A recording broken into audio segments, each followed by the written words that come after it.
warahmatullahi wabarakatuh. Perkenalkan, nama saya Ferry Suranto dari Prodi Manajemen Dakwah.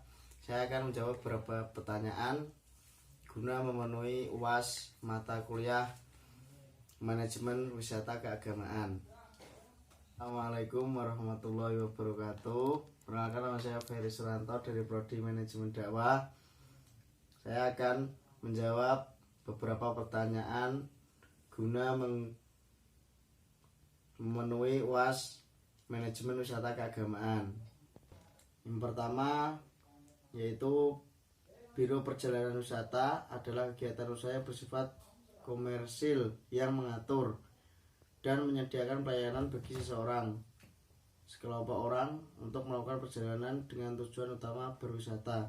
Apa yang Anda ketahui tentang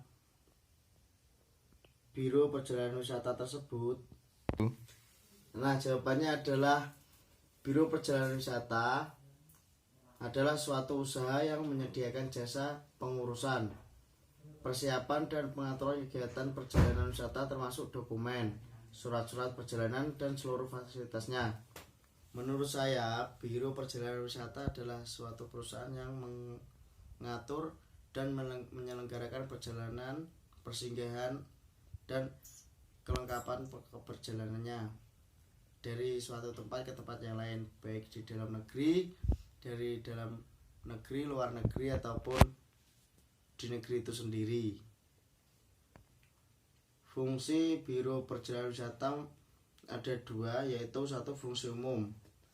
Dalam hal ini, Biro Perjalanan Wisata merupakan suatu badan usaha yang memberikan penerangan atau informasi tentang segala sesuatu yang berhubungan dengan dunia perjalanan dan umumnya perjalanan wisata pada khususnya. Yang kedua, fungsi khusus. Biro Perjalanan Wisata sebagai perantara dalam kegiatannya, ia bertindak atas nama perusahaan lain dan menjual jasa-jasa perusahaan yang diwakilnya. Karena itu, ia bertindak antara wisatawan dan industri wisata. Pertanyaan selanjutnya yaitu secara teoritis, nilai yang terkandung dalam budaya Jawa yaitu nilai religius, nilai etika, dan nilai sosial. Yang pertama, nilai religius. Nilai religius merupakan konsep mengenai penghargaan tinggi yang diberikan oleh warga atau masyarakat kepada beberapa masalah pokok dalam kehidupan agama yang bersifat suci, sehingga dijadikan pedoman bagi tingkah laku keagamaan warga masyarakat yang bersangkutan. Makna religius lebih luasnya yaitu universal daripada agama, karena agama terbatas pada ajaran-ajaran atau aturan-aturan dan ia mengacu pada agama. Untuk itu, dalam pembahasan tentang nilai-nilai religius yang lebih mengkhususkan pada ajaran agama tertentu, digunakan acuan salah satu ajaran agama tertentu pula. Ada beberapa macam nilai religius, yaitu nilai religius tentang hubungan manusia dengan Tuhannya. Yang kedua, nilai religius tentang hubungan sesama manusia. Kemudian yang terakhir, nilai religius yang berkaitan dengan pendidikan keagamaan. Kemudian nilai etika yang berasal dari bahasa Yunani, yaitu dari kata ethos yang berarti adat, kebiasaan, tetapi ada yang memakai istilah yaitu moral. Dari bahasa Latin yakni kata nos yang berarti adat, kebiasaan juga. Akan tetapi pengertian etika dan moral ini memiliki perbedaan satu sama lainnya. Etika ini bersifat teori, sedangkan moral bersifat praktek. Etika mempersoalkan bagaimana semestinya manusia bertindak, sedangkan moral mempersoalkan bagaimana semestinya tindakan manusia itu. Etika hanya mempertimbangkan tentang baik dan buruk suatu hal dan harus berlaku umum. Secara singkat, etika dan moral adalah suatu teori mengenai tingkah laku manusia, yaitu baik buruk yang masih dapat dijangkau oleh akal. Moral adalah suatu ide tentang tingkah laku manusia menurut situasi yang tertentu.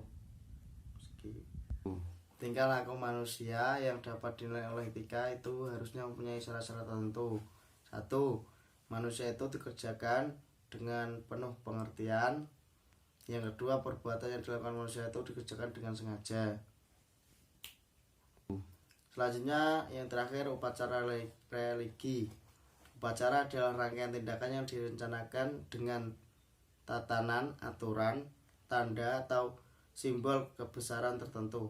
Pelaksanaan upacara menggunakan cara-cara yang ekspresif dari hubungan sosial terkait dengan suatu tujuan atau peristiwa yang penting. Upacara religi. Upacara adalah rangkaian tindakan yang direncanakan dengan tatanan, aturan, tanda atau simbol kebesaran tertentu. Pelaksanaan upacara menggunakan cara-cara yang ekspresif dari hubungan sosial terkait dengan suatu tujuan atau peristiwa yang penting.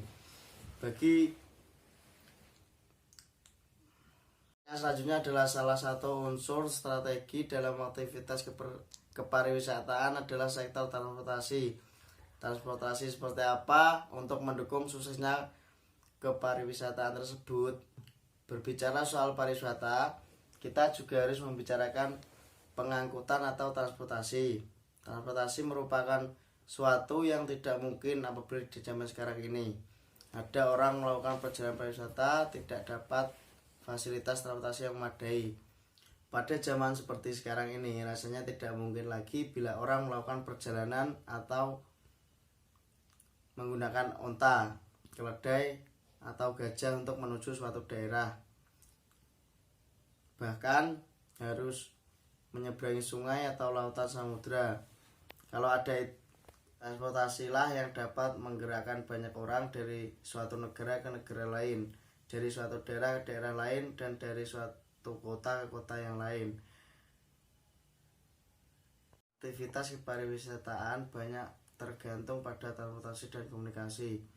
Faktor jarak dan waktu sangat mempengaruhi keinginan orang untuk melakukan perjalanan wisata.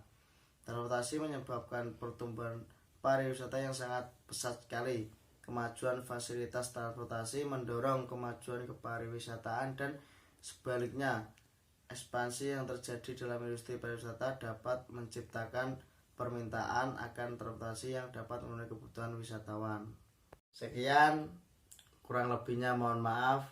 Wassalamualaikum warahmatullahi wabarakatuh.